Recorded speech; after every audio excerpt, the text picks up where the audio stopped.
लगाना बड़ा कठिन हो गया कि जिनको चोरी करके मैं ले गया हूं अपने लोक में, ये सच्चे हैं कि ये सच्चे हैं जो भगवान के साथ में हैं। कभी तो ब्रह्मा जी ब्रह्मलोक में जाकर के उनको देखें, कभी मृत्यु लोक में आए तो इन ग्वाल सखाओं को और गाय के बछड़ों को देखें। भगवान ने एक और लीला करी है। भगवान ने क्या किया, स्वयं ब्रह्मा जी का भी रूप धारण कर लिया। भाव से बोलना राधे राधे। ब्रह्मा जी भी स्वयं बने और ब्रह्मा जी जो पृथ्वी पर आए, झट से भगवान ब्रह्मलोक में पहुंचे और ब्रह्मा जी के अपने द्वारपालों ने ही भगवान को पहचाना नहीं। ऐसा सुंदर रूप बनाया है ब्रह्मा जी का। द्वारपालों से कहा कि देखो द्वारपालों, मेरे जैसा यदि कोई दूसरा ब्रह्मा आए तो उसे अंदर मत आने देना, क्योंकि बहरूपिया ब्रह्मा का भेष बना करके घूम रहे हैं। और इतना कह करके द्वारपालों से भगवान ब्रह्मा जी की गद्दी पर जाकर बैठ गए। ब्रह्मा जी पृथ्वी लोक से अपने लोक में पहुंचे तो ब्रह्मा जी के अपने द्वारपालों ने ब्रह्मा जी को रोक दिया। कहां जा रहे हो तुम, कौन हो? ब्रह्मा जी बोले कि हम ब्रह्मा हैं, हम क्या बात है, पहचाना नहीं? क्या कोई नशा कर लिया, भांग वांग पी ली? ब्रह्मा जी के द्वारपाल बोले कि नशा तो तुमने कर रखा है,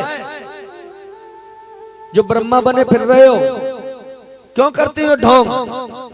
हमारे ब्रह्मा का रूप धारण करके फिर रहे हो और हमें नशेड़ी बता रहे हो, चले जाओ यहां से।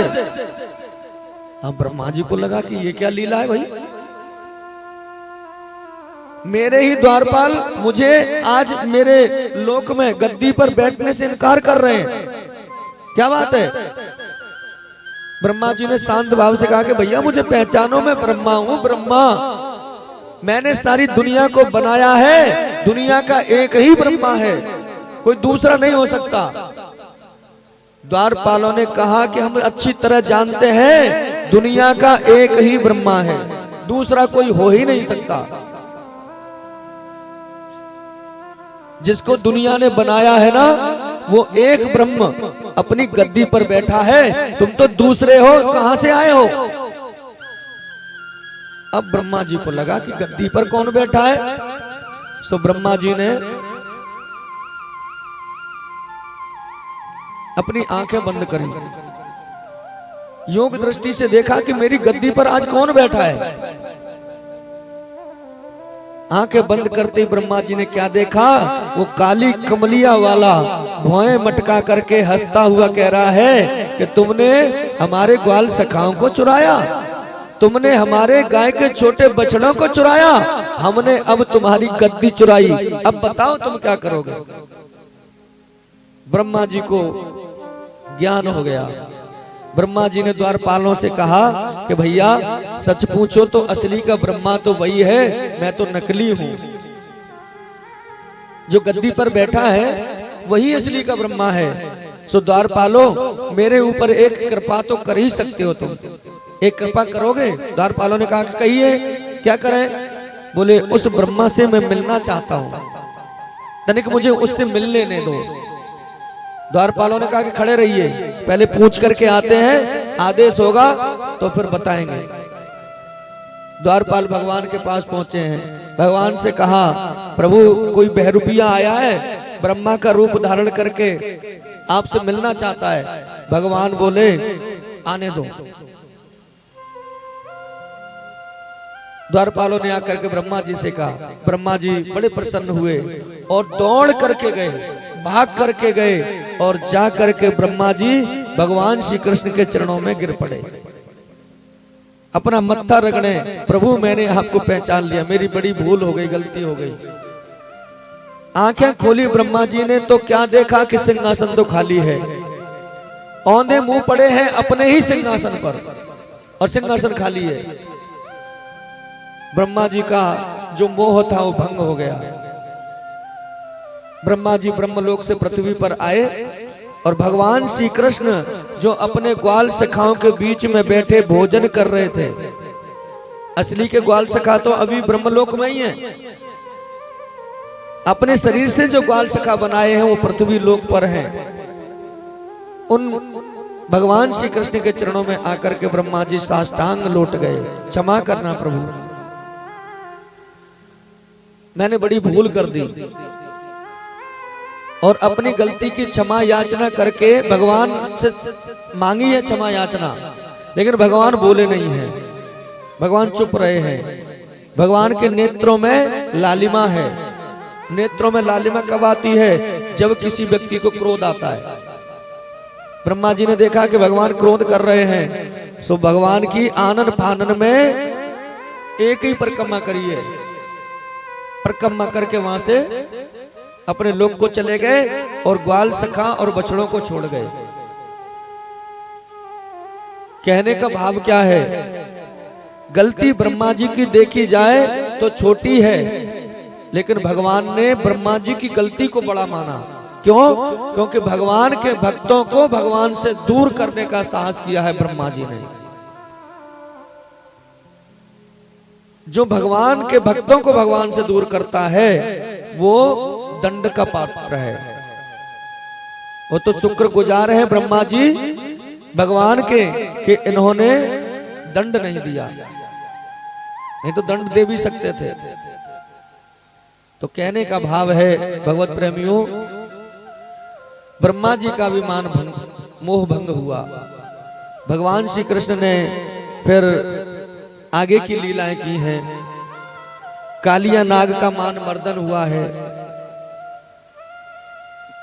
हम सभी ब्रज के वासी बड़े ही भाग्य से गाते हैं, ओ काली दह पर खेलन आयोरी, मेरो कारो सो कन्हैया, ओ मेरो बारो सो कन्हैया, मेरो छोटो सो कन्हैया, काली दह पर खेलन आयोरी, मेरो बारो सो कन्हैया।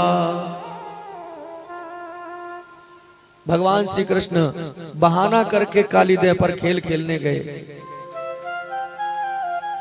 गेंद और बल्ले का खेल खेला। अरे मारो टोल गेंद गही दे में, ये तो गेंद के संगई धायोरी, मेरो बारो सो कन्हैया, हो काली दह पर खेलन आयोरी, मेरो बारो सो कन्हैया।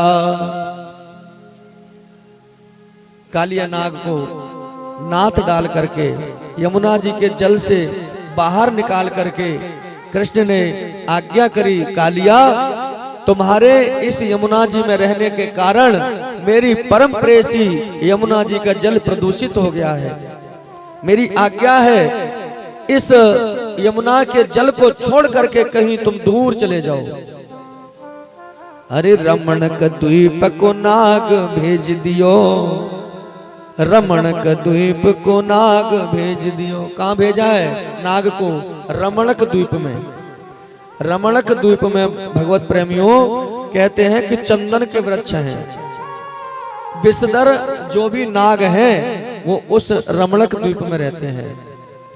रमणक द्वीप को भेजा है नाग कालिया को, और अघासुर का बकासुर का वध किया। अब भगवत प्रेमियों भगवान श्री कृष्ण जब ब्रजमंडल में वन में गऊ चराने के लिए जाते हैं तो इन गोपियों का मन अपने घरों में नहीं लगता। गोपियां भगवान श्री कृष्ण का ध्यान करती हैं। भगवान श्री कृष्ण को अपने घर पर बैठे बैठे निहारती हैं, उनके ध्यान में डूब जाती हैं कि वरहा पीड़म नटवर वपो, कर्णयो कर्णकारम, बिभ्रदवासः कनक कपिसम, वैजयंतीं च मालां, रंध्रान वेणार सरसुधा, पूरयन गोप वृंदई बिंदारण्यम स्वपदरमणम प्रावीशद गीत कीर्ति। भगवान का ध्यान वो अपने घर पर बैठी बैठी करती हैं। भगवान जैसे नट अपने वेश को सजा लेता है, ऐसे ही भगवान भी अपने शरीर को सजा करके रखते हैं। वन में जाकर के भगवान का रूप और भी निखर जाता है। भगवान वन के रंग बिरंगे फूलों को माला अपने गले में धारण कर लेते हैं, शरीर पर चित्रकारियां बना लेते हैं, अंग प्रत्यंग से आनंद रस बरस रहा है। अब मन में भगवान बसते हैं, संसार में मन नहीं लगता। गांव में एक बूढ़ी बड़ी एक ब्राह्मण की पत्नी थी, जिसको पूर्णमासी के नाम से जाना जाता था। पूर्णमासी, दादी दादी सभी बोलते थे ब्रजवासी। सो जाकर के उन गोपियों ने उनसे पूछा कि हमें कृष्णपति रूप में मिल जाएं, इसके लिए हमें क्या करना चाहिए। तो पूर्णमासी दादी ने एक व्रत बताया। यह व्रत कार्तिक के महीने में किया जाता है कि हेमंते प्रथमे मासे नंद ब्रज कुमार का चेरूर हविष्य बुज्जना कात्यायन चन व्रतम। ये व्रत कार्तिक महीने का है। इसमें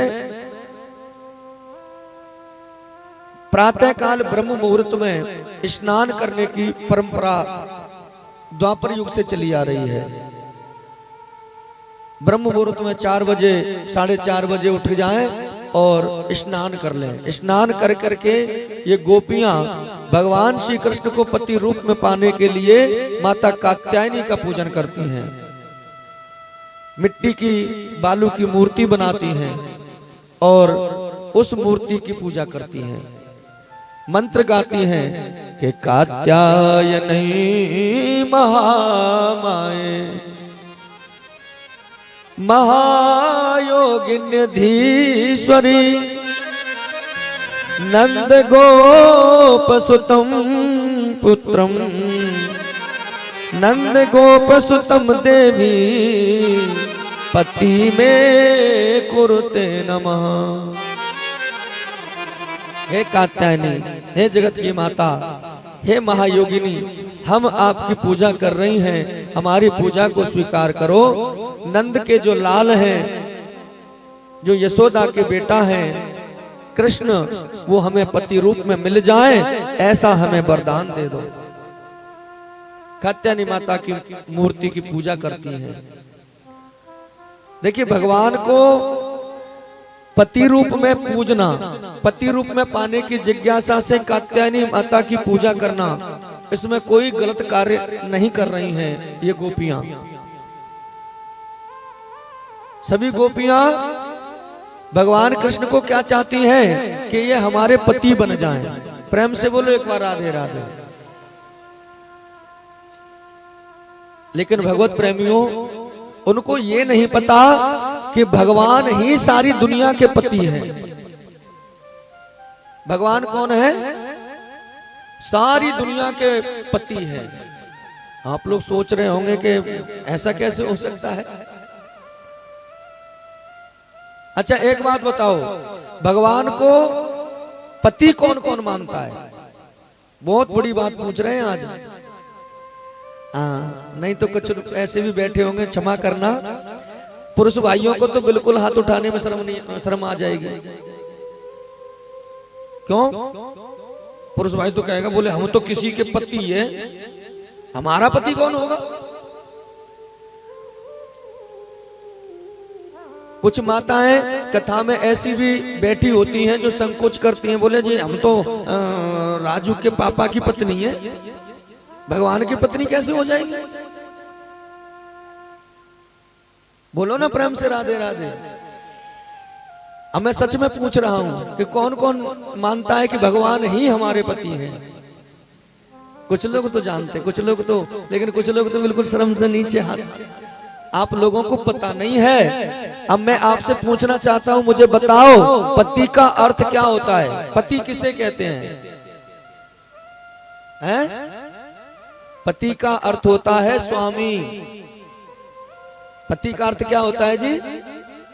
स्वामी। पति का एक अर्थ होता है मालिक। क्या होता है? मालिक। अब पति पति रहे हो तब तो, अब तो हस्बैंड हो गए। हंस हंस के बैंड की तरह बजाओ, हैं? तो इसीलिए तो पति का अर्थ जानते ही नहीं है। पति अगर देखा जाए तो पति, सच्चे पति यदि इस दुनिया के कोई है तो एकमात्र परमेश्वर है। बताइए दुनिया का मालिक कौन है? भगवान ही है ना। चाहे चींटी हो चाहे हाथी हो, जितने भी जीव हैं, चराचर जीव के पति यदि कोई है तो वो एकमात्र भगवान है। यहाँ नारी और पुरुष का संबंध नहीं है। ध्यान से सुन लेना, नारी और पुरुष की बात नहीं चल रही है। यहाँ परम तत्व की बात चल रही है। इस शरीर ने जन्म लिया है, शरीर के माता पिता भी हैं, शरीर के भाई बहन भी हैं, शरीर का पति भी है और शरीर की पत्नी भी है। ध्यान रखना। लेकिन भगवत प्रेमियों, आत्मा का सच्चा पति तो केवल भगवान है। और इसी कारण हमने आपसे पूछा था कि पति का अर्थ क्या होता है। अब तो जानते हो ना। अब तो कहोगे ना कि पति हमारे कौन है? हमारी आत्मा। हमारा आत्म स्वरूप ही हम लोग हैं, शरीर मैं नहीं हूं। हमारा तत्व क्या है? हम सभी आत्माएं हैं। हम सभी कौन है? आत्माएं हैं। अपने आत्म तत्व में आ जाओ। शरीर जन्म लिया है तो शरीर एक दिन मरेगा। शरीर की पत्नी भी मरेगी और शरीर का पति भी मरेगा, कोई बचेगा नहीं। इसलिए इस संसार के पचड़े में मत पड़ो, जागो, अपने आत्म तत्व में आओ, उस परम प्रभु को याद करो। वही इस सारी दुनिया का एकमात्र पति है, स्वामी है, परमेश्वर है। तो गोपियां बताओ, ये जो कर रही हैं वो ठीक कर रही हैं कि गलत कर रही हैं? भगवान को पति बनाना चाहती हैं, ये आपकी नजर में ठीक कर रही हैं कि गलत कर रही हैं? बोलो ना, ठीक है कि गलत है? सही है? गलत है? गलत है। हम कह रहे हैं गलत है। अब पूछो आप गलत क्यों है? क्योंकि ये अज्ञान नहीं है उनका। जैसे अब हम भी तो भी मना कर रहे थे। क्या कह रहे थे? कुछ लोगों ने तो हाथ उठा दिया जो जानते हैं आत्मा के पति तो परमात्मा है, लेकिन कुछ लोग कह रहे थे हमारे तो राजू के पापा हमारे पति हैं, परमात्मा कहां है वो? तो ऐसे ही गोपियां भी अज्ञानता वश भगवान को पति बनाना चाहती हैं। ये अज्ञान है उनका। उन्हें तो केवल ये मान लेना चाहिए कि हमारे पति तो वो पहले से ही है। बताइए है कि नहीं है? भगवान ही सबके पति हैं। तो गोपियों को ये अज्ञान था कि भगवान को पति रूप में पाना चाहती है, मगर ये नहीं जानती कि यही तो एकमात्र पति हैं। और इसलिए वो क्या करती हैं? प्रातः काल ब्रह्म मुहूर्त में जाग जाती हैं और उठ करके यमुना जी स्नान करने जाती हैं, गोता लगाकर नहाती हैं। सर्दी शुरू हो जाती है कार्तिक में, यमुना जी का ठंडा जल स्नान करके किनारे पर बालू की मूर्ति बनाती हैं, फिर उसका पूजन करती हैं और मांगती क्या है? भगवान कृष्ण हमारे पति बन जाएं, पति रूप में मिल जाएं। अच्छा चलो ठीक है, भगवान को पति बनाना चाहती है, इसमें अभी हम मान लेते हैं कि ठीक कर रही हैं। लेकिन एक और गलती करती थी। क्या गलती थी उनकी? जब यमुना जल स्नान करती थी तो अपने वस्त्रों को उतार करके रख देती थी घाट पर और निर्वस्त्र होकर के यमुना जी में स्नान करती थी। भगवान नहीं चाहते थे कि आगे आने वाले कलयुग में ऐसा पाप और कोई करे, ऐसा पाप बढ़े। किसी भी जलाशय में भगवत प्रेमियों निर्वस्त्र होकर के स्नान करना ये दंडनीय अपराध है। ध्यान से सुन लेना। जलाशय में कभी भी निर्वस्त्र होकर के स्नान नहीं करना चाहिए। निर्वस्त्र तो कभी किसी को होना ही नहीं चाहिए। यहां तक कि वेदों में भी लिखा है, बाथरूम में भी नहाते समय निर्वस्त्र कभी नहीं होना चाहिए। महाराज, गोपियां निर्वस्त्र होकर के स्नान करती हैं। जल के देवता का अपराध होता है। जल के जो स्वामी हैं, अपराध है उनका। भगवान ने मन में विचार किया कि इन गोपियों को समझाना चाहिए। सो भगवत प्रेमियों गोपियों को समझाने का प्रयास किया। एक दिन गोपियां ब्रह्म मुहूर्त में उठी हैं और यमुना जल स्नान करने के लिए जा रही हैं। यमुना जल स्नान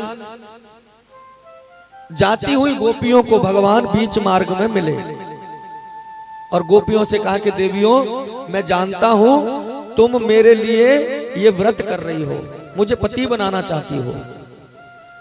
देखो, इसमें से तुमने कोई गलत नहीं सोचा, लेकिन ये जो तुम यमुना जी के जल में निर्वस्त्र होकर के स्नान करती हो, ये ठीक बात नहीं है। मैं आपसे निवेदन करना चाहता हूं कि आप निर्वस्त्र होकर के स्नान मत किया करो। गोपियों ने कहा कि क्यों? भगवान बोले कि देवियों, इससे आपके अपराध हो रहे हैं। दो प्रकार के अपराध हैं देवियों। पहले तो अपराध यह है कि जल के जो देवता है वो है वरुण जी महाराज। जल के देवता कौन है? वरुण जी महाराज। उनका अपराध होता है, इसलिए उनसे क्षमा मांगो। जल में निर्वस्त्र होकर के कभी प्रवेश नहीं करना चाहिए। और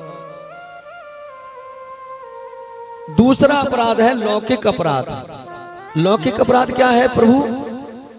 भगवान बोले लौकिक अपराध यह है देवी कि मान लो जिस समय तुम निर्वस्त्र होकर के जल में स्नान कर रही हो, उस समय कोई मनचला व्यक्ति यदि आए और तुम्हारे वस्त्र जो घाट पर रखे हैं उनका हरण करके वहां से चला जाए, तो बताओ तुम उस जल से बाहर कैसे निकलोगी? बिना वस्त्रों के जल से बाहर नहीं निकल सकती ना। तो इसलिए मेरी प्रार्थना है कि वस्त्रों को कभी भी उतारो मत, वस्त्र पहन करके स्नान करो। गोपियां बोले बड़े आए समझाने वाले पंडित जी, मुंह धोना आता नहीं, हमें समझाने चले हैं। कन्हैया 4 बजे ब्रह्म मुहूर्त में हम जागती हैं, उस समय तो आधी रात जैसी ही लगती है। उस समय कौन व्यक्ति आएगा वहां मन चला?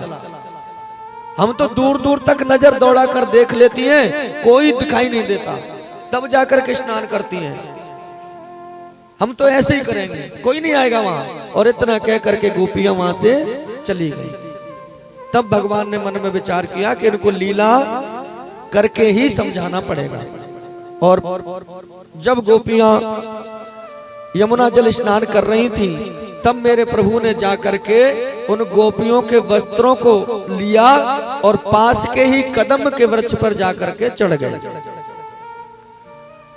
गोपियां यमुना जी के जल में कल कल छल छल करती हुई यमुना जी से स्नान कर रही हैं। जल के छींटे एक दूसरे पर मार मार करके स्नान कर रही हैं।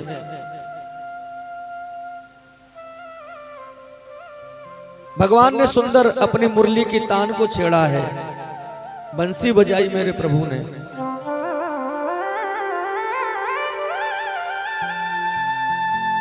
गोपियों का ध्यान उस मुरली की ध्वनि को सुनकर के कृष्ण की ओर गया। मन में विचार आया, चलो चलो चलो स्नान हो गया, अब जल्दी से कात्यायनी माता का पूजन करना है, अवार हो जाएगी, देर हो जाएगी। सो महाराज चीर हमारे जुलम करे डारे, हमारे वस्त्र हमारे चीर कहाँ चले गए, कौन ले गया? अब भगवान पास के कदम के वृक्ष पर बैठे मुरली बजा रहे थे। जुलम करे डारे जुलम कर डारे। कैसा जुलम है, कैसा पाप कर दिया, हमारे वस्त्र चले गए। लेकिन उन्होंने इधर उधर देखा तो पास के कदम के वृक्ष पर कृष्ण जो मुरली बजा रहे थे वो दिखाई दे गए। और कृष्ण जिस डाली पर बैठे थे उसी डाली के अग्रभाग पर वस्त्र भी टंगे हुए देखे। गोपियां कन्हैया को दुहाई देती हैं, लाला ये तुमने अच्छा नहीं किया, हमारे वस्त्र तुमने काहे को ले लिए, लाओ लाओ हमारे वस्त्र।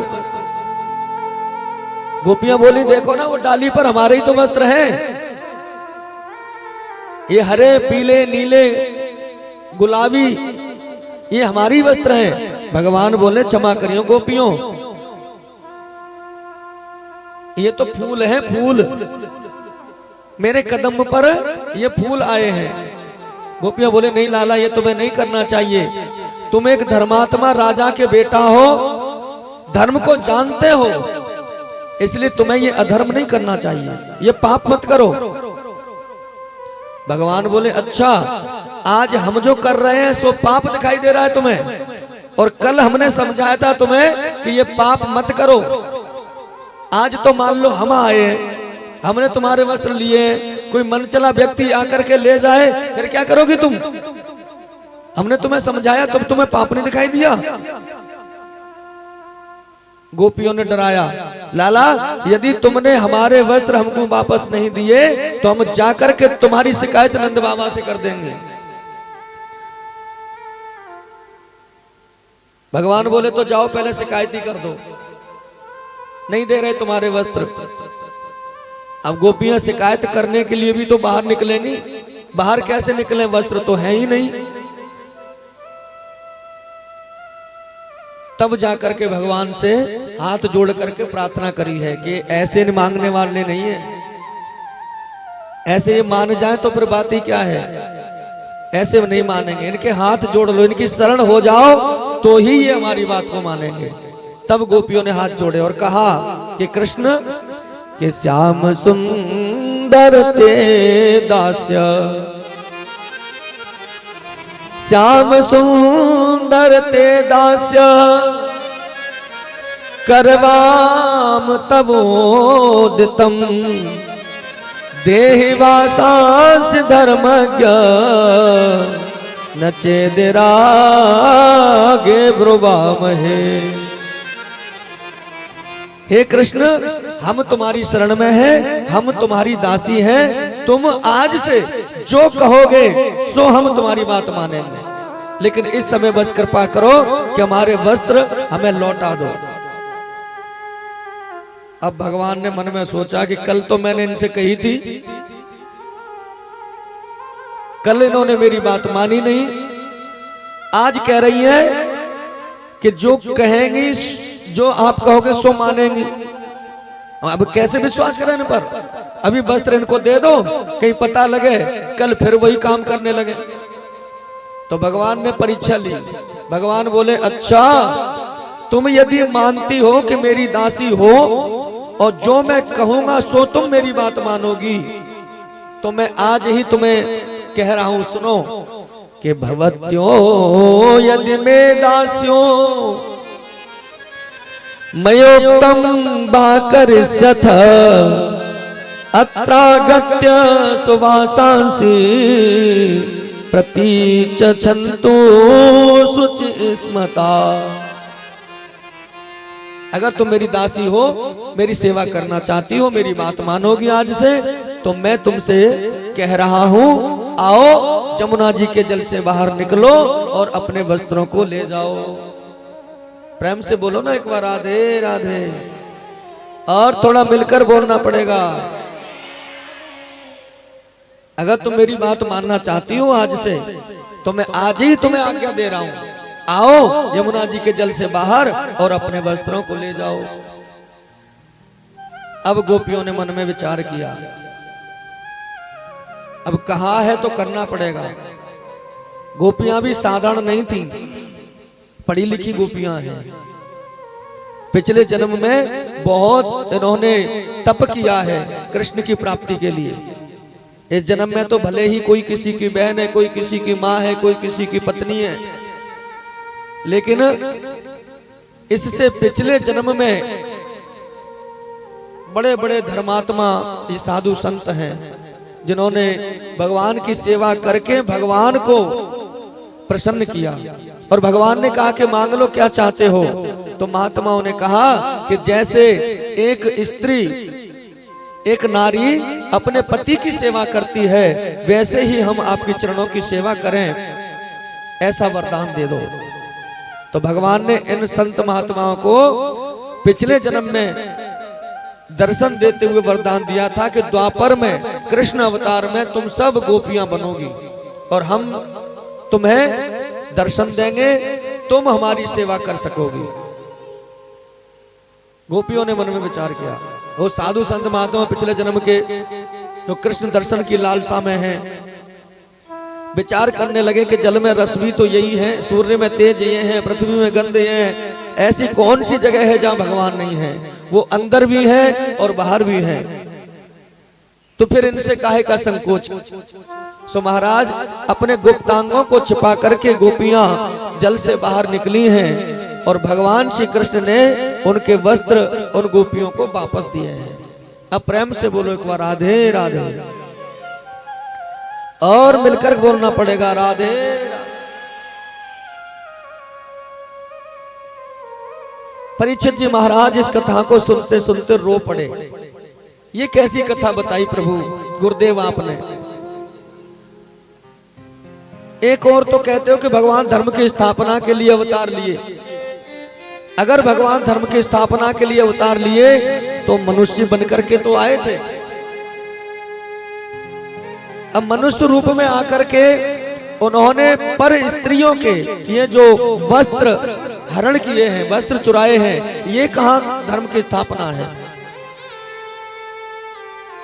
परीक्षित जी महाराज आंखों में आंसू भर लिए, प्रभु हम ये कैसी कथा बता रहे हो, ये कैसा धर्म स्थापन किया मेरे प्रभु ने। ये कथा आपकी मेरी इस बुद्धि में प्रवेश नहीं कर पा रही है। गुरुदेव मुझे इस कथा को समझाने का प्रयास करो। एक बार भाव से बोलो सभी राधे राधे।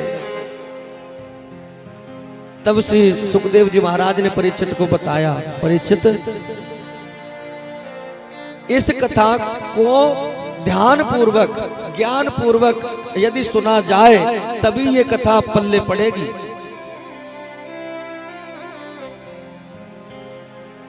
पहला तो हम भगवान यदि कृष्ण को समझें कि कृष्ण ही परमात्मा है, कृष्ण ही भगवान है, तो गोपियों को समझाने के लिए यदि भगवान ने उनके वस्त्र लिए हैं तो इसमें भी भगवान ने कोई अधर्म नहीं किया, कोई पाप नहीं किया। क्योंकि गोपियों को पहले भी तो इन्होंने मार्ग में रोक करके समझाने का प्रयास किया था, गोपियां समझी नहीं। तो भगवान ने ये उपाय ढूंढा कि किसी भी तरह गोपियों को समझाया जा सके। गोपियों को समझाने के लिए भगवान ने यदि ऐसा किया तो भी भगवान को किसी भी तरह का पाप नहीं लगता। क्यों? क्योंकि भगवान सामर्थ्यवान है। सामर्थ्यवान को कभी कोई पाप नहीं लगता। बाबा तुलसी जी ने लिखा है,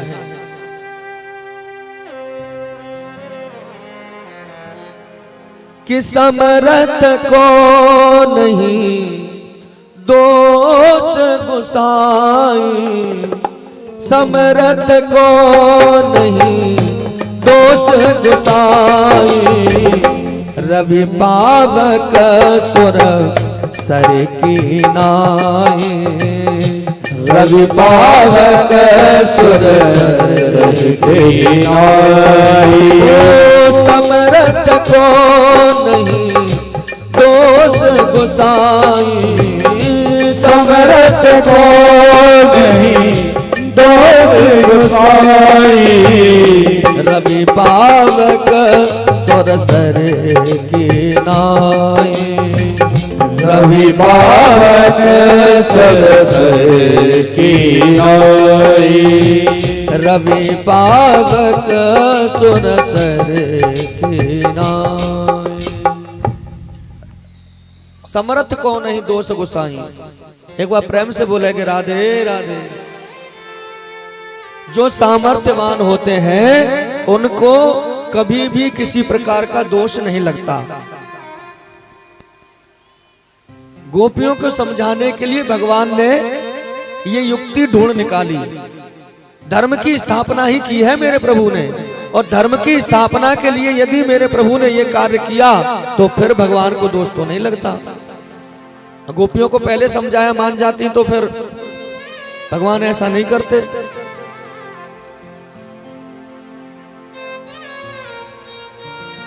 यदि परमात्मा स्वयं श्री कृष्ण है और धर्म की स्थापना के लिए उन्होंने गोपियों के पर स्त्रियों के वस्त्र लिए हैं तो भी उनको पाप नहीं लगता, कोई दोष नहीं लगता। और जैसे बाबा लिखते हैं रवि पावक सुर सरीकी नाई। रवि माने होता है सूर्य। रवि किसे कहते हैं जी? सूर्य भगवान को। भुवन भास्कर सूर्य देव जब आकाश में उदय होते हैं तो बताओ कभी वो ये देखते हैं कि मैं पापी के घर अंधकार रखूं और पुण्य आत्मा के घर उजाला करूं? कभी ऐसा सोचते हैं, विचारते हैं? सूर्य का तो गुण है कि जब वो उदय होते हैं तो संसार में जितना भी अंधकार होता है उस अंधकार को खा जाते हैं, नाश कर देते हैं उस अंधकार का।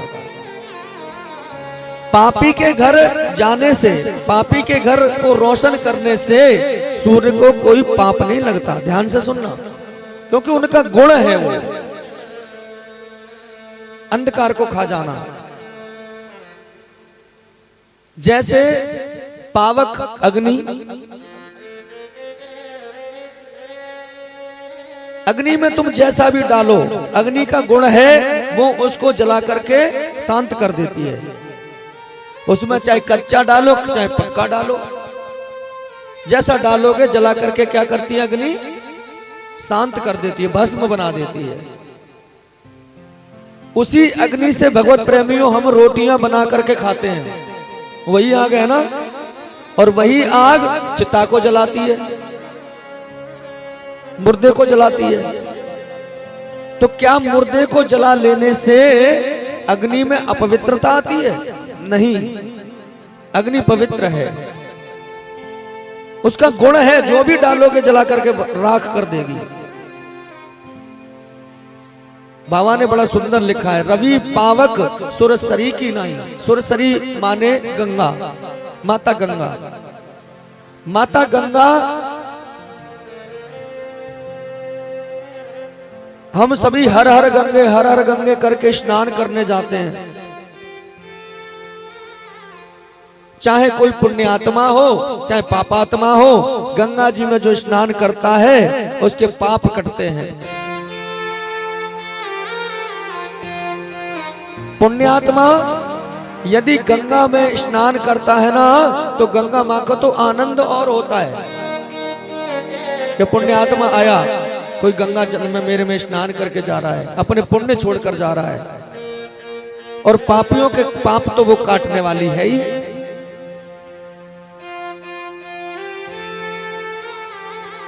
देखो उसी जल को, उसी गंगा जल को हम पूजा पाठ में इस्तेमाल करते हैं। बोलो करते हैं कि नहीं करते? पूजा पाठ में सबसे पहले घर में पंडित जी क्या मांगेंगे आपसे? भैया गंगा जल कहाँ है? लोटे में 2 बूंद गंगा जल की ना हो तो पूजा पूरी नहीं है, ध्यान रख लेना। और सभी जानते हैं कि उसी गंगा जी में न जाने कितनी अस्थियों का प्रवाह कर दिया जाता है, अस्थियां बहा दी जाती हैं। लेकिन अस्थियों के प्रभाव से भी वो गंगा प्रदूषित नहीं होती। गंगा मां पवित्र है, गंगा का जल पवित्र है। और ऐसा भी वर्णन है वेदों में कि यदि व्यक्ति मृत्यु को प्राप्त हो रहा हो, अंतिम श्वासें चल रही हैं और गंगा जल 2 बूंद गंगा जल उसके मुंह में आ जाए तो कहते हैं भगवत प्रेमियों कि उसको यमपुरी का दर्शन नहीं होता। ध्यान से सुनना, गंगा जल की 2 बूंदें यदि अंतिम समय पर आ जाएं, अरे भैया गंगा जल की तो छोड़ो, यदि गंगा जल ना भी मिल पाए और मरने वाला व्यक्ति गंगा गंगा गंगा ऐसे कहते हुए अपने प्राणों को छोड़े तो भी उसको यमराज लेने नहीं आते। ध्यान रखना, गंगा मां इतनी पवित्र है। तो महाराज अगर भगवान श्री कृष्ण को हम भगवान समझते हैं तो भी हमें यह विचार कर लेना चाहिए कि भगवान का गुण है धर्म की स्थापना करना, भगवान को इससे कोई पाप नहीं लगता। लेकिन कुछ लोग संसार में ऐसे भी होते हैं जो ये समझते हैं कि भले ही चलो भगवान थे लेकिन आयो तो मनुष्य बन के ही थे। मनुष्य का धर्म थोड़े ही है ये कि पर स्त्रियों का वस्त्र है उसको लेकर के भाग जाए, किसी की बहन के कपड़े उठा ले, किसी बेटी के कपड़े उठा ले। ये धर्म है क्या किसी पुरुष का? किसी पुरुष का धर्म नहीं है, किसी मनुष्य का धर्म नहीं है। तो भगवत प्रेमियों, यहां श्री सुखदेव जी महाराज परीक्षित को कहते हैं कि राजन, अगर हम इस कथा पर थोड़ा सा प्रकाश डालें तो भगवान श्री कृष्ण जिस समय गोपियों के वस्त्रों को हरण किए उस समय भगवान की उम्र कितनी थी? मात्र 5 अथवा 5.5 वर्ष। क्योंकि ऐसा वर्णन है 7 वर्ष के कन्हैया ने गिरिराज को उठाया है। कितने वर्ष के कन्हैया ने उठाया था गिरिराज पर्वत? 7 वर्ष के थे कन्हैया। और गिरिराज पर्वत को गिरिराज पूजन के 1-1.5 वर्ष पहले की ये घटना है जो गोपियों के वस्त्र चोरी किए। 1-1.5 वर्ष पहले यदि हम जाएं तो 5-5.5 वर्ष के थे मेरे प्रभु। सुखदेव जी कहते हैं कि अगर भगवान श्री कृष्ण को हम भगवान ना भी माने, केवल साधारण सा एक मनुष्य माने, तो भी भगवान श्री कृष्ण की उम्र बहुत छोटी थी। फिर हम इस कथा को ऐसे भी सुन सकते हैं कि भगवान कृष्ण बच्चे थे, चंचल थे, जैसे आजकल के छोटे बच्चे चंचल होते ही हैं। गोपियां स्नान कर रही थी, बच्चों ने आकर के, कृष्ण ने आकर के वो वस्त्रों का हरण कर लिया और गोपियों ने डराया धमकाया तो उनके वस्त्र उनको वापस दे दिए।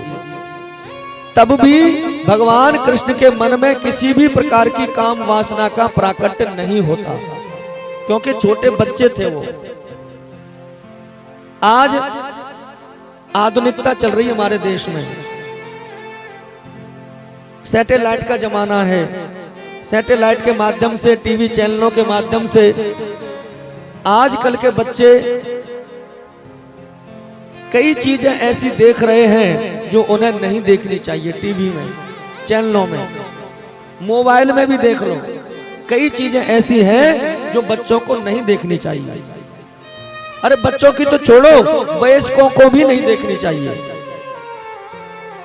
लेकिन उन चलचित्रों को देखने के बाद भी 5-6 वर्ष के बच्चे के मन में आज भी काम वासना देखने को नहीं मिलती, जबकि चलचित्र का जमाना है। फिर भी बच्चे काम वासना से दूर हैं। 5-6 वर्ष के बच्चे की बात कर रहे हैं हम।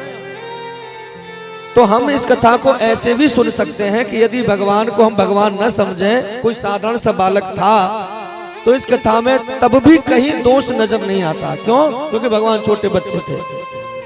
लेकिन यदि तत्व की बात करें तो भगवत प्रेमियों ये तत्व बड़ा अद्भुत है। तत्व क्या है?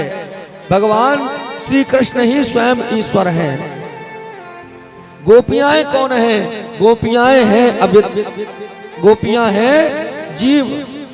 गोपियां कौन है जी? गोपियां जीव हैं।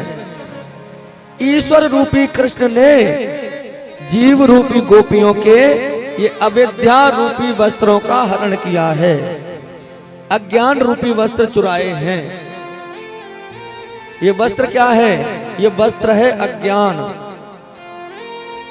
ये वस्त्र है अविद्या। भगवान ने किसी लहंगा चोली का हरण नहीं किया, ध्यान से सुन लेना। भगवान ने शरीर को ढकने वाले किसी भी वस्त्र का हरण नहीं किया। भगवान ने हरण किया है किसका? अज्ञान का, अविद्या का। जो गोपियां ये कह रही थी ना कि भगवान हमें पति रूप में प्राप्त हो जाएं, तो भगवान ने केवल उनको ये बात समझाई है कि हम ही सारी दुनिया के पति हैं, हम ही परमेश्वर हैं। जीव रूपी गोपियों के ईश्वर रूपी कृष्ण ने इस अज्ञान रूपी वस्त्र का हरण किया है। और गोपियों को भगवान ने आशीर्वाद भी दिया कि गोपियों, अब तुम सभी मेरी दासी बन गई हो। जो मैं कह रहा हूं वो तुम मेरी बात मानती हो, तुम मेरी शरण में हो, इसलिए प्रसन्न होकर के जो तुम चाहती हो वो तुम्हें वरदान में देता हूं। आने वाली शरद ऋतु की रात्रियों में तुम मेरे साथ और राधा रानी के साथ में रास विहार कर पाओगी। भगवान ने तथास्तु कहा है, मैं तुम सबके साथ में रास विहार करूंगा। और भगवत प्रेमियों, धीरे धीरे करके अब वो समय आया जब भगवान ने गोपियों को जो वरदान दिया था उस वरदान को पूरा किया। शरद ऋतु की रात्रि आई है, शरद ऋतु की पूर्णिमा। आकाश मंडल में चंद्रमा को आज्ञा मिली है कि चंद्रमा जी संपूर्ण वेग के साथ में उदय हो जाओ। आकाश मंडल में चंद्रमा जी खिल गए हैं। यमुना जी का किनारा है, तुलसी का सुंदर वन है जिसको वृंदावन कहते हैं। उस श्रीधाम वृंदावन में बांके बिहारी ने जिन गोपियों को वरदान दिया था उस वरदान की पूर्ति के लिए बंसी बजाई और बंसी में मानो उन गोपियों का नाम ले लेकर के उनको अपने पास बुलाया, उन गोपियों का आवाहन किया।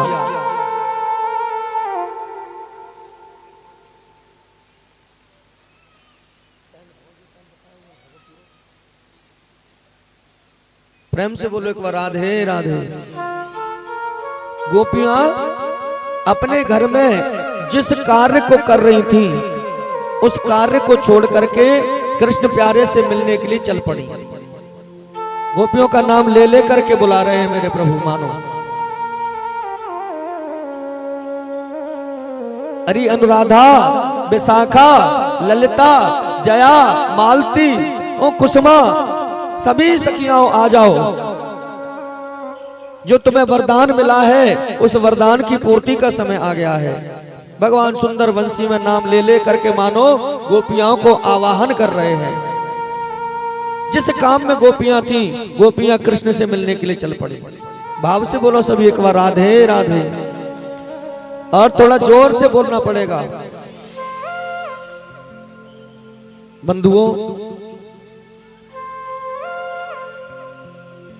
कहते हैं कि गोपियां अपनी सारी याद भूल गई मानो। बंसी की ध्वनि को सुन करके उनका चित्त परमात्मा में खिंच गया। कहते हैं कोई गोपी जल्दी जल्दी में अपने वस्त्र पहनने लगी और वो वस्त्र पहनना भूल गई। नीचे के वस्त्र आनन फानन में ऊपर पहन लिए और ऊपर के वस्त्र नीचे पहन लिए, लेकिन कृष्ण से मिलने जाना है। कोई गोपी अपना श्रृंगार कर रही थी, सो उसने भगवत प्रेमियों श्रृंगार करना भूल गई और आंखों में लगाने वाली चीज होठों पर लगाई, होठों वाली आंखों पर लगाई। एक गोपी कहते हैं अपने घर में अपने स्वामी को भोजन करा रही थी। दाल में नमक थोड़ा कम था। स्वामी ने कहा कि अरे देवी सुनती हो, थोड़ा सा नमक दे दो। सो ला करके बूरा दे दिया। एक गोपी का कोई पति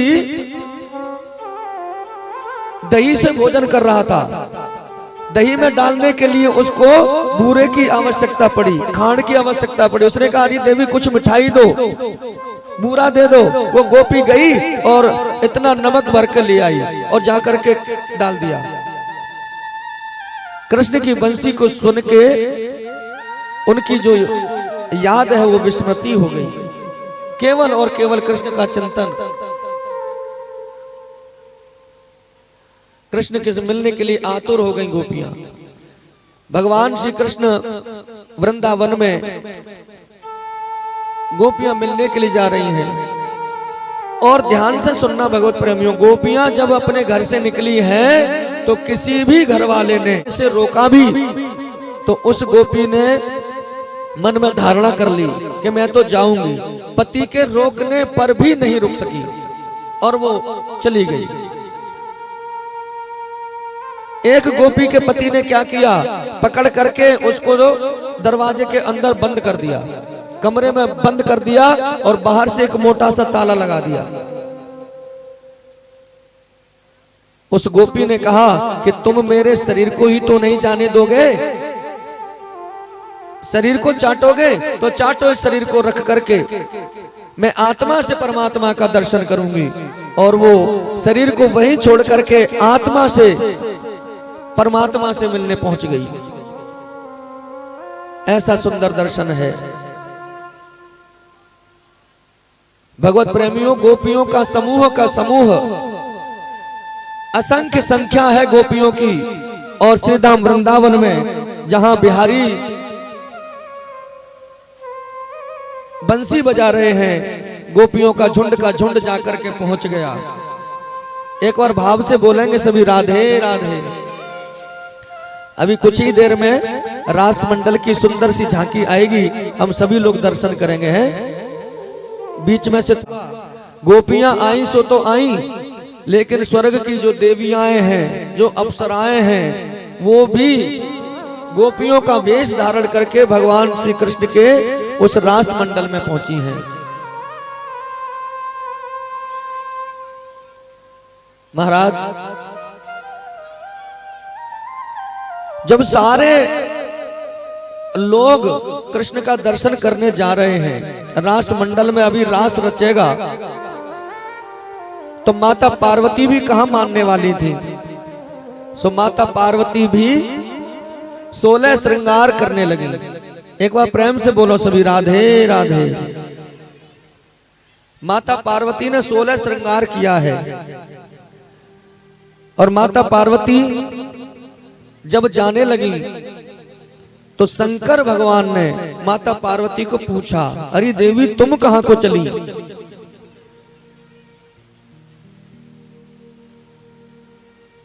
कहां जा रही हो?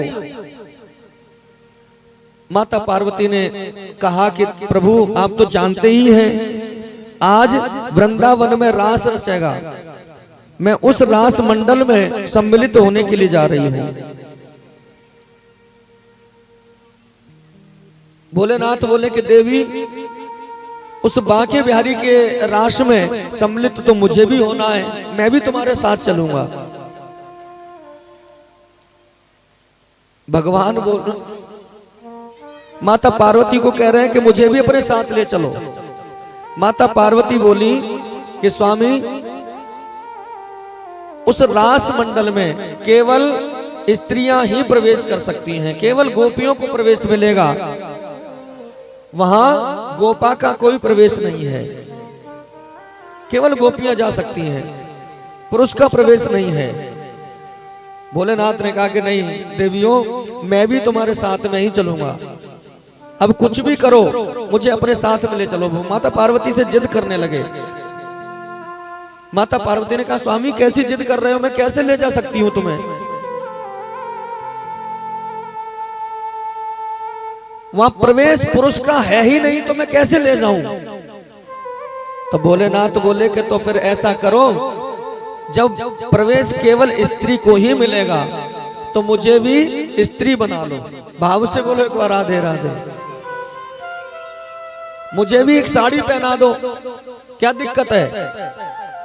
अब माता पार्वती को हंसी आई, सच में तुम साड़ी पहन के चलोगे? बोले हाँ। तो माता पार्वती ने एक सुंदर सी झीनी सी साड़ी भोले बाबा के हाथ में दी, लो पहनो इसे। भोले बाबा कभी तो इधर से पकड़े कभी इधर से पकड़े, देवी ये कैसे पहनी जाएगी? तो माता पार्वती भोले बाबा को साड़ी पहना रही हैं। माता ने कहा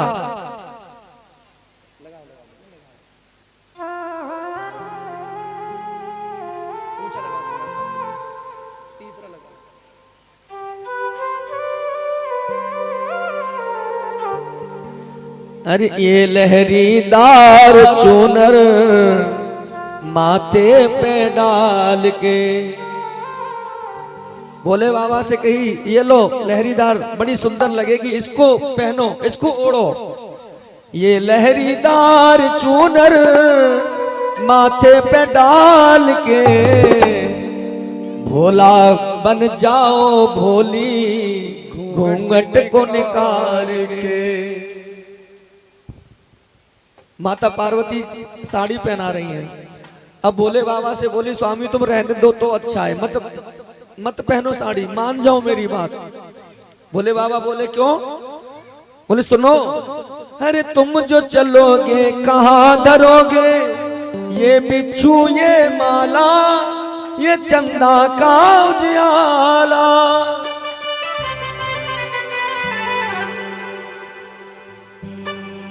अरे तुम जो चलोगे कहाँ धरोगे, ये बिच्छू ये माला ये चंदा का उजियाला।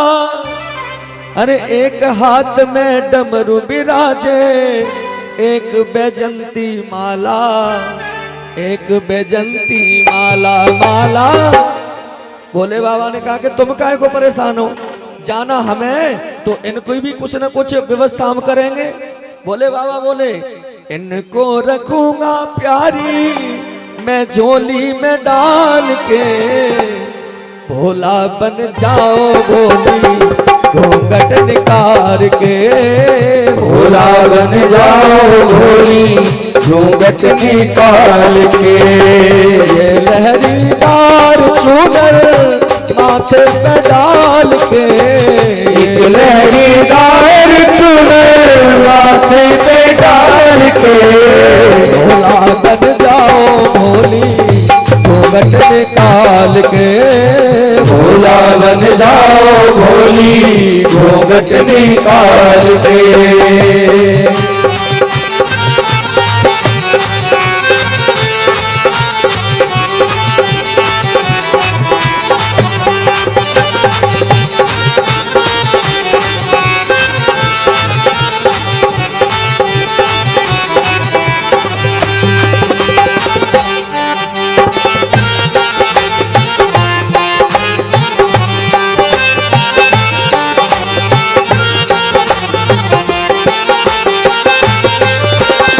भोले बाबा ने कहा देवी क्यों परेशान हो,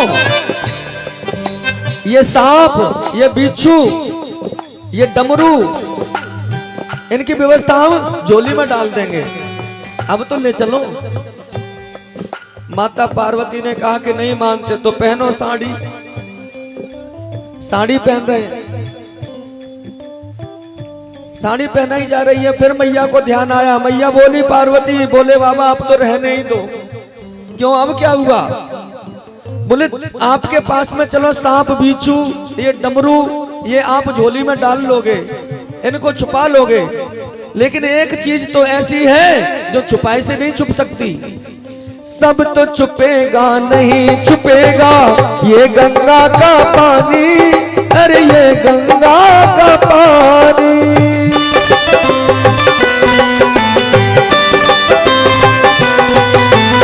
सब तो छुपेगा नहीं छुपेगा ये गंगा का पानी, ये गंगा का पानी। सब तो छुपेगा नहीं छुपेगा ये गंगा का पानी, ये गंगा का पानी। स्वामी मर्दानी आवाज पिया जी कैसे करो जनानी, अरे कैसे करो जनानी जनानी। इस आवाज का क्या करोगे? माताओं की आवाज में और पुरुषों की आवाज में भी तो अंतर होता है। ऐसे भारी सी आवाज को लेकर के जाओगे पहचाने जाओगे कि नहीं? भोले बाबा बोले कि हमें बोलने की जरूरत ही कहाँ है, हम बोलेंगे ही नहीं, हमें ले चलो आप। तो माता पार्वती बोली कि चलो ठीक है बोलोगे नहीं आवाज छुप जाएगी, लेकिन एक अंतर और भी होता है। क्या? बोले माताओं की चाल में और पुरुषों की चाल में भी तो अंतर होता है। पकड़े न जाओ कहीं मर्दानी चाल पे, पकड़े ना जाओ कहीं मर्दानी चाल पे, भोला बन जाओ भोली घूंघट निकाल के, भोला बन जाओ भोली घूंघट निकाल के। लहरीदार चूनर माथे पे डाल के, लहरीदार चुनर माथे पे डाल के, भोला बन जाओ भोली घूंघट निकाल के, भोला बन जाओ भोली घूंघट निकाल के, भोला बन जाओ भोली घूंघट निकाल के। बोलिए रास रासेश्वर भगवान की जय हो। बन के ब्रज की नारी वृंदावन आ गए हैं, रास में आ गए कजना बोले भंडारी बन के ब्रज की नारी रास में आ गए हैं, रास में आ गए हैं। पार्वती जी मना के हारी, पार्वती जी मना के हारी, नामाने त्रिपुरारी रास में आ गए हैं, रास में आ गए हो।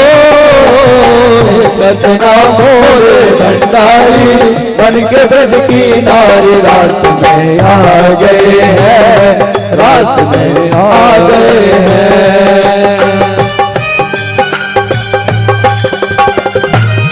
सभी ताली सेवा भाव से करते हुए बोल रासबिहारी भगवान की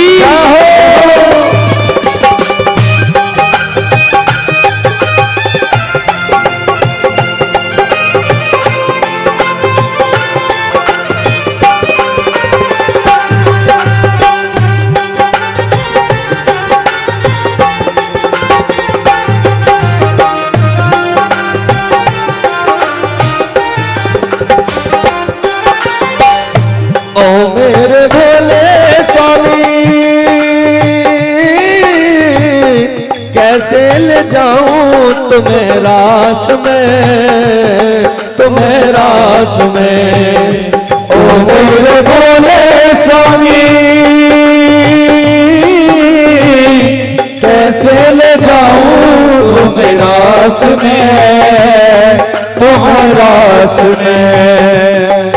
अरे हंसी करेंगी ब्रज की नारी, मानो बात हमारे रास में आ गए हैं, रास में आ गए हो। कदना बोले भंडारी बन के ब्रज की नारी रास में आ गए हैं, रास में आ गए हैं।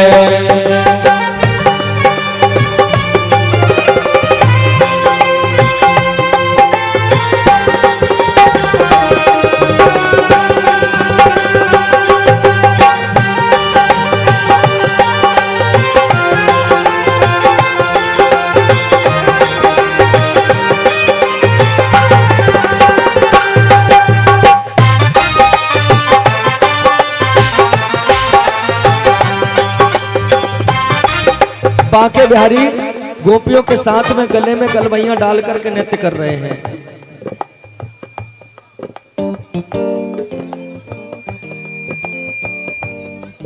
ओ काली कमली वाला मेरा यार है, इनका मोहन तू दिलदार है। ओ काली कमली वाला मेरा यार है, मेरे मन का मोहन तू दिलदार है। ओ काली कमली वाला मेरा यार है, मेरे मन का मोहन तू दिलदार है। ओ काली कमली वाला मेरा यार है, मेरे मन का मोहन तू दिलदार है। तू मेरा यार है, मेरा दिलदार है। तू मेरा यार है, मेरा दिलदार है। ओए काली कमली वाला मेरा यार है। मेरे मन का मोहन तू दिलदार है। ओ काली कमली वाला मेरा यार है। मेरे मन का मोहन तू दिलदार है।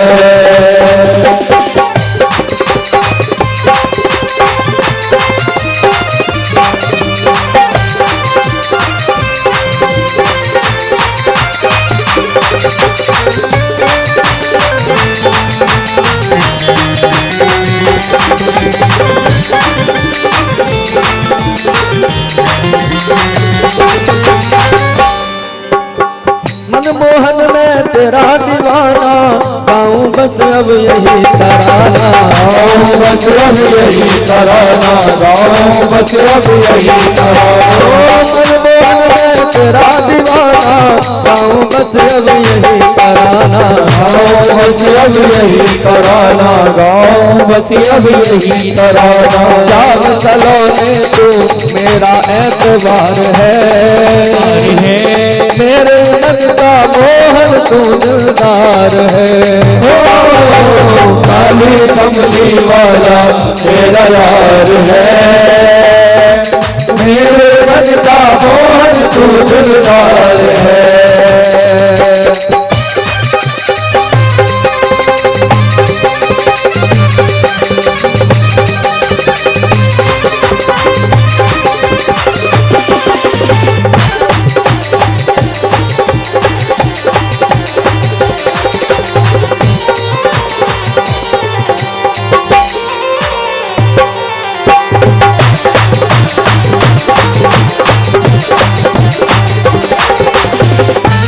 जन्म जन्म की यारी मन में बस गए बात बिहारी। मन में बस गए बात बिहारी, मन में बस गए बात बिहारी। तुमसे जन्म जन्म की यारी मन में बस गए बात बिहारी। मन में बस गए बाग बिहारी, मन में बस गए बाग बिहारी। तुमसे ही प्यारे हमको तो प्यार है। प्यार है मेरे मन का मोहन तो दिलदार है। काली कमली वाला मेरा यार है। मेरे मन का मोहन तो दिलदार है। काली कमली वाला मेरा यार है। मेरे मन का मोहन तो दिलदार है।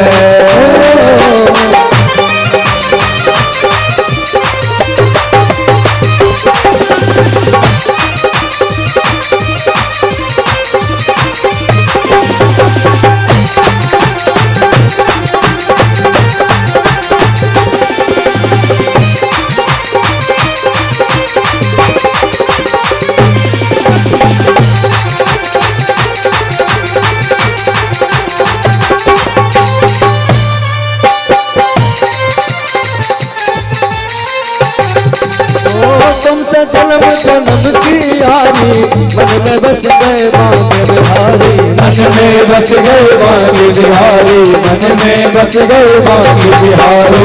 तुमसे जन्म जन्म की यारी मन में बस गए बांके बिहारी। मन में बस गए बाग बिहारी, मन में बस गए बाग बिहारी। शाम सलोने तू मेरा एतबार है। शाम सलोने तू मेरा एतबार है। मेरे मन का मोहन तू दिलदार है।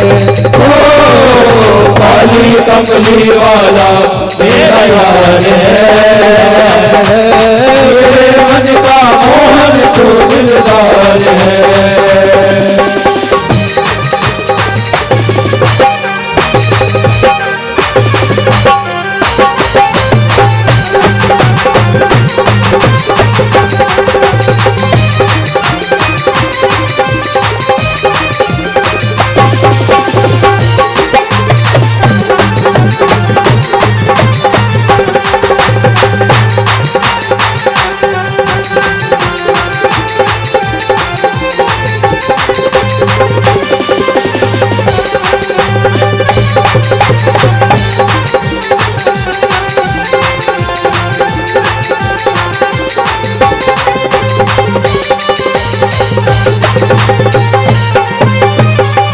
आज ब्रज में होली रे रसिया, आज ब्रज में होली रे रसिया, होली रे रसिया बरजोरी रे रसिया, होली रे रसिया बरजोरी रे रसिया, होली रे रसिया बरजोरी रे रसिया, होली रे रसिया बरजोरी रे रसिया।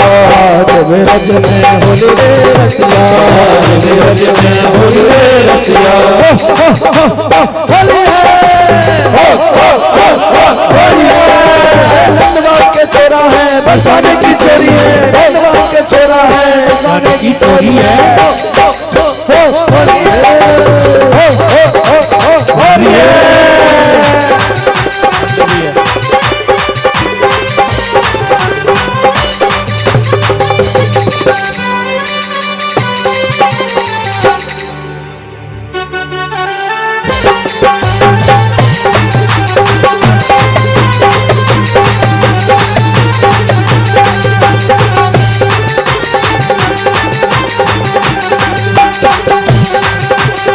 कौन गाँव के कुंवर कन्हैया, कौन गाँव के कुंवर कन्हैया, कौन गाँव के कुंवर कन्हैया, कौन गाँव के कुंवर कन्हैया, कौन गाँव की होली रे रसिया, कौन गाँव का होली रे रसिया, कौन गाँव की गोरी रे रसिया, कौन गाँव की होली रे रसिया। आज ब्रज में होली रे रसिया, आज ब्रज में होली रे रसिया, आज ब्रज में होली रे रसिया, आज ब्रज में होली रे रसिया। होली है होली है।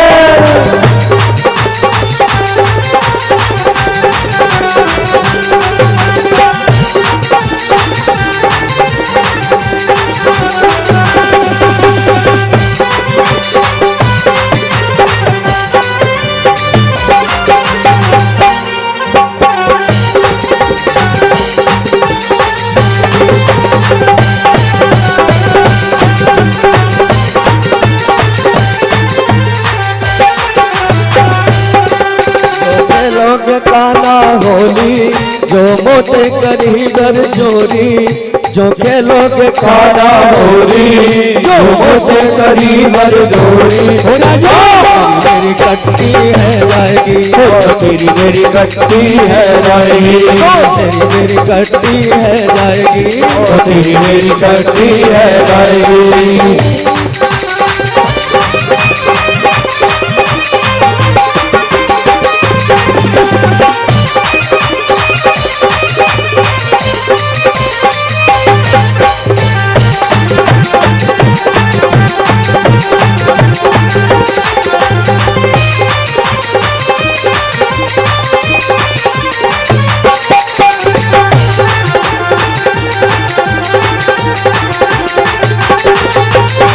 केसरी रंग गुलवायो है, केसरी रंग गुलवायो है, होली में मन तो पे आयो है, होली में मन तो पे आयो है, रंग केसरी रंग गुलवायो है, केसरी रंग गुलवायो है, होली में मन तो पे आयो है, होली में मन तो पे आयो है। बस बसु प्रेम की डोरी न खेली होली, बस बड़ी प्रेम की डोरी जो मोते करी बर चोरी, मेरी कट्टी हो जाएगी, तेरी मेरी कट्टी है जाएगी, तेरी मेरी कट्टी है जाएगी, तेरी मेरी कट्टी है जाएगी।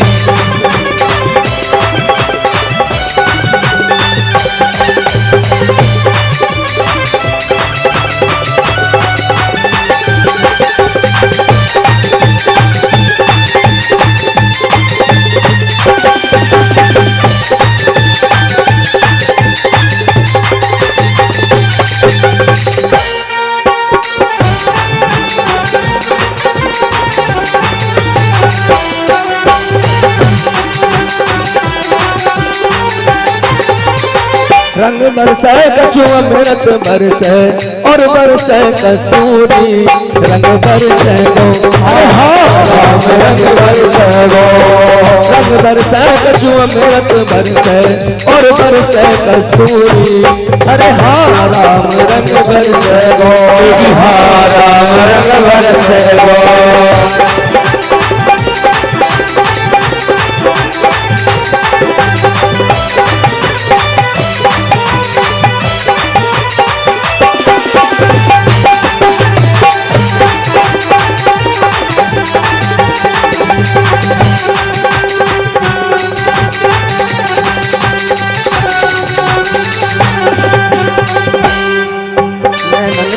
समा जा सावरिया नैनन में समा जा सावरिया नैनन में समा जा सावरिया सावरिया प्यारे सावरिया सावरिया प्यारे सावरिया सावरिया प्यारे सावरिया सावरिया प्यारे सावरिया में समा जा सावरिया नैनन में समा जा सावरिया में समा जा सावरिया नैनन में समा जा सावरिया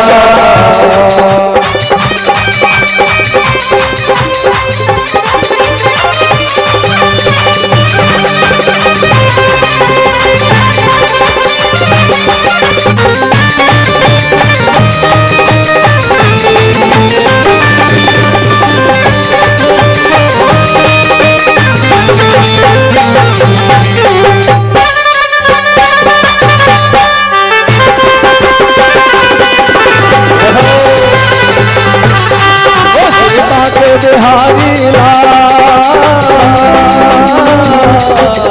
श्री बाके बिहारी लाल सुनाए इतना करियो तू श्रृंगार नजर तो लग जाएगी अरे हाँ नजर तो लग जाएगी नजर तो लग जाएगी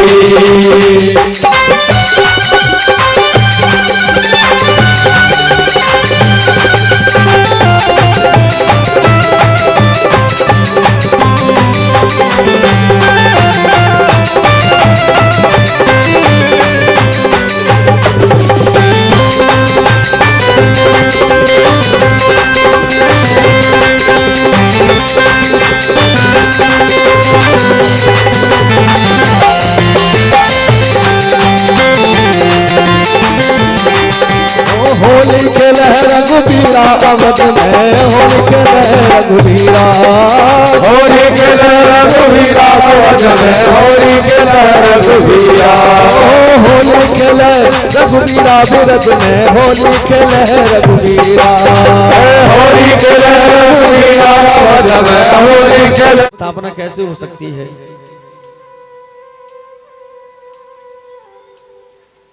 कंस ने मथुरा से एक दूत को भेजा है। अक्रूर जी महाराज आज कृष्ण बलराम को मथुरा ले जाने के लिए सीधा वृंदावन में आए हैं। माता यशोदा के तो बांके बिहारी प्राण धन है। जैसे ही पता चला कि अक्रूर जी मेरे पुत्र को ले जाने के लिए आए हैं, व्याकुल हो गई मैया। पर कृष्ण ने जैसे तैसे समझाया और प्रातः काल की बेला में अक्रूर जी के साथ में बलराम और कृष्ण दोनों व्रज को छोड़ करके मथुरा जा रहे हैं।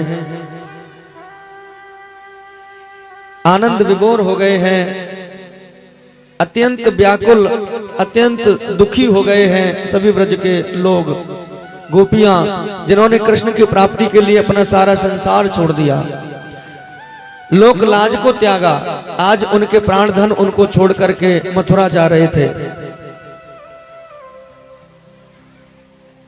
वो छोड़ वृंदा विपिन कुंज यमुना पुलिन श्याम मथुरा चले, श्याम मथुरा चले। छोड़ वृंदा विपिन कुंज यमुना पुलिन श्याम मथुरा चले, श्याम मथुरा चले। श्याम मथुरा चले, श्याम मथुरा चले। छोड़ वृंदा विपिन कुंज यमुना पुलिन श्याम मथुरा चले, श्याम मथुरा चले। श्याम मथुरा चले, श्याम मथुरा चले। बाबा नंद यशोदा व्याकुल में, बाबा नंद यशोदा व्याकुल में, बाबा नंद यशोदा व्याकुल में, बाबा नंद यशोदा व्याकुल में। ब्रजभासी कहे चले। ब्रजवासी गए हरे प्राण गए। बोले सबसे लगन कुंज यमुना बोलन श्याम मथुरा चले, श्याम मथुरा चले। श्याम वृंदावन कुंज यमुना बोलन श्याम मथुरा चले, श्याम मथुरा चले। श्याम मथुरा चले, श्याम मथुरा चले। श्याम मथुरा चले, श्याम मथुरा चले। बांके बिहारी रथ में विराजमान हुए हैं और ब्रजमंडल को छोड़ करके आज मथुरा को गए हैं। जैसे तैसे करके माता यशोदा ने, गोपियों ने अपने प्राणों को सुरक्षित रखा। भगवान अंतिम बार जाते हुए ब्रजवासियों से कह गए हैं कि परसों मैं आ जाऊंगा, परसों हूं आगस्यामी, मैं परसों आ जाऊंगा। बस यही आस है कि कृष्ण कभी झूठ नहीं बोलते, अगर कहकर गए हैं तो जरूर आएंगे। भगवान मथुरा पहुंचे हैं। मथुरा में जाकर के कुबलिया पेड़ नाम के हाथी का वध किया है। रज्जक नामक धोबी का वध किया है, उससे वस्त्र लिए हैं और द्रोण नामक दर्जी को दर्शन दिया है। सुदामा नाम के माली ने माला पहनाई है और भगवान ने कुब्जा पर कृपा करी है। अंत में भगवान ने जो शिव का धनुष है उस शिव धनुष को भी भंग किया है। कंस का वध हुआ और कंस के वध के बाद में भगवान वसुदेव और माता देवकी से मिले हैं, बंधन से मुक्त कराया है। उग्रसेन जी महाराज को मथुरा का राजा बनाया है। गुरु सांदीपनी के यहाँ विद्या अध्ययन करने के लिए गए, अल्पकाल सब विद्या पाई। थोड़े ही समय में समस्त विद्याओं से युक्त हुए हैं और सुखदेव जी महाराज कह रहे हैं कि परीक्षित, यहाँ एक राक्षस आया है जिसका नाम है जरासंध। उसने 17 बार मथुरा पर चढ़ाई की है। भगवान कृष्ण जरासंध का वध नहीं करते, जरासंध की सेना को मार देते हैं। अंत में द्वारकापुरी का निर्माण हुआ है और भगवान श्री कृष्ण द्वारकाधीश बन करके बैठे हैं। अब एक ब्राह्मण के द्वारा एक चिट्ठी मिली है, जो चिट्ठी कुंडनीपुर के महाराज की है, कुंडनीपुर से आई है। इनकी बिटिया का नाम है रुक्मणी। कुंडनीपुर के जो महाराज हैं उनका नाम है भीष्मक। भीष्मक जी महाराज चाहते हैं कि हमारी बेटी का विवाह कृष्ण के साथ में हो, लेकिन भीष्मक का एक पुत्र है जिसका नाम है रुक्मी। रुक्मी नहीं चाहता कि मेरी बहन का विवाह कृष्ण से हो। वो अपने मित्र शिशुपाल से अपनी बहन का विवाह कराना चाहता है और रिश्ता पक्का कर दिया है। शिशुपाल भगवत प्रेमियों त्रेता युग का रावण है। शिशुपाल कौन है? ये त्रेता युग का रावण है। इसका छोटा भाई था दंतवक्त्र, यही कुंभकर्ण है। पिछले जय विजय के माध्यम से जो श्राप लगा था, कथा में हमने सुना, जय विजय ही 3 जन्मों के लिए राक्षस योनि को प्राप्त हुए हैं। महाराज रुक्मी ने रो रो करके इस चिट्ठी को लिखा है। सुखदेव जी महाराज कहते हैं कि चिट्ठी को जब पढ़ा भगवान ने, तो रुक्मी के लिए ब्राह्मण देवता के साथ में कुंडनीपुर को पधारे हैं। ये सुंदर दर्शन है, झांकी के माध्यम से हम सभी लोग दर्शन करेंगे रुक्मिणी कृष्ण विवाह का। और उसके पश्चात में कल भी नित्य नियम से जो कथा चल रही है 1 बजे 1:15 बजे तक शुरू हो जाती है कथा। आप सभी लोग समय से आएंगे और शेष जो कथाएं हैं उनका वर्णन भी हम। रुक्मणी लिखी रही जी, अरे बहना अखियां है प्यासी प्यासी, मनवा में पूर्ण मासी, अब तक न आयो मेरो सांवरो। ओ बहना अखियां है प्यासी प्यासी, मनवा में पूर्ण मासी, अब तक न आयो मेरो सांवरो। ओ बहना अखियां है प्यासी प्यासी, मनवा में पूर्ण मासी, अब तक न आयो मेरो सांवरो। ओ बहना अखियां है प्यासी प्यासी, मनवा में पूर्ण मासी, अब तक न आयो मेरो सांवरो। देखो श्याम घटा गिर आई, देखो श्याम घटा गिर आई, देखो श्याम घटा गिर आई, देखो श्याम घटा गिर आई, मुँह पे बिजली काहे को गिराई, रह कर हिचकी आई, अब तक नहीं आयो मेरो सांवरो। ए बहना अखियां है प्यासी प्यासी, मनवा में पूर्ण मासी, अब तक न आयो मेरो सांवरो।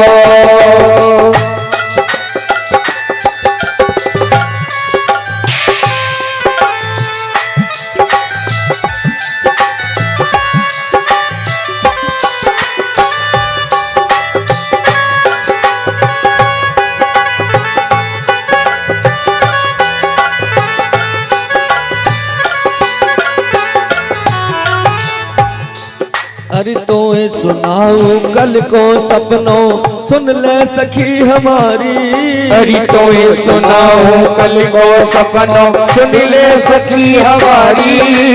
तो सुनाऊं कल को सपनों, सुन ले सखी हमारी। फिर तो सुनाऊं कल को सपनों, सुन ले सखी हमारी। बंद बंद मुस्काए रहे थे आकर विपिन बिहारी हो, मंद मंद मुस्काए रहे थे आई की विपिन बिहारी। ओ मंद मंद मुस्काए रहे थे आकर विपिन बिहारी। मंद मंद मुस्काए रहे थे आई की विपिन बिहारी। घाट में श्याम समाट गयो, घाट में श्याम समाट गयो, रहना भई अंधियारी, ऐसी मैं जागी सोई, तन मन की सुध बुध खोई, अब तक न आयो मेरो सांवरो। मेरी बहना अखियां है प्यासी प्यासी, मनवा में पूर्ण मासी, अब तक न आयो मेरो सांवरो।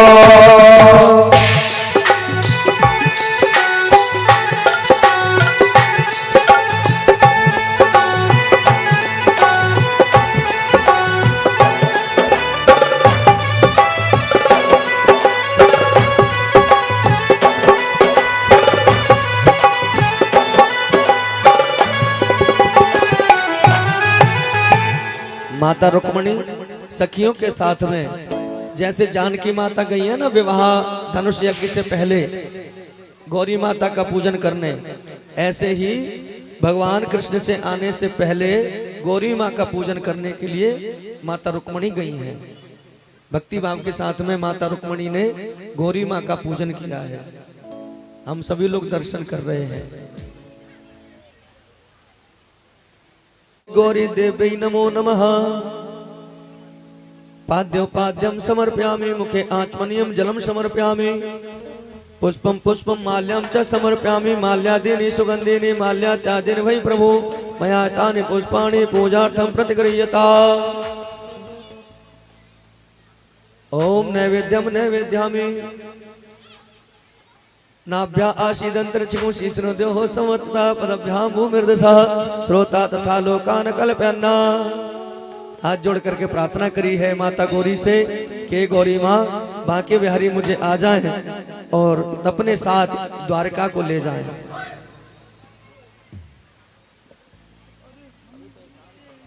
बांके बिहारी के पास में पहुंची हैं और बांके बिहारी को माल्यार्पण करवाएं।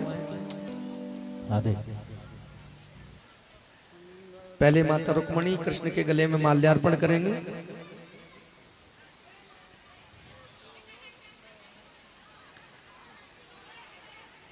देखिए अभी कोई खड़ा नहीं होगा, पहले सभी दर्शन करें। जब कन्यादान के लिए कहा जाए तब सभी लोग खड़े होंगे। तब कंजूसी न करना, दिल खोल करके खूब कन्यादान करना। कहते हैं भागवत कथा में रुक्मणी विवाह के अवसर पर जो लोग कन्यादान करते हैं उनकी कन्या का विवाह जब होता है तो उन्हें कभी किसी से रुपया पैसा उधार लेने की जरूरत नहीं पड़ती। भक्ति भाव के साथ में, विश्वास के साथ में सभी कन्यादान करेंगे। पहले माल्यार्पण करेंगे माता रुक्मणी। ओम हरि ओम मंगलम भगवान विष्णु मंगलम गरुड़ध्वज मंगलम पुंडरीकाक्ष मंगलाय स्तनो हरि सर्व मंगल मांगल्ये शिवे सर्वार्थ साधके शरण्ये त्र्यंबके गौरी नारायणी नमोस्तुते हरि ओम। स्वस्ति न इंद्रो वृद्धश्रवाः स्वस्ति नः पूषा विश्ववेदाः स्वस्ति न दारक्षो अरिष्टनेमिः स्वस्ति नो बृहस्पतिर्दधातु दधातु। बोली रुक्मणी वल्लभ भगवान की अब डाल दो भैया आस। गौरी माँ का पूजन करके रुक्मणी माता जैसे ही मंदिर से बाहर आई, भगवान श्री कृष्ण मंदिर के बाहर ही खड़े थे। रुक्मणी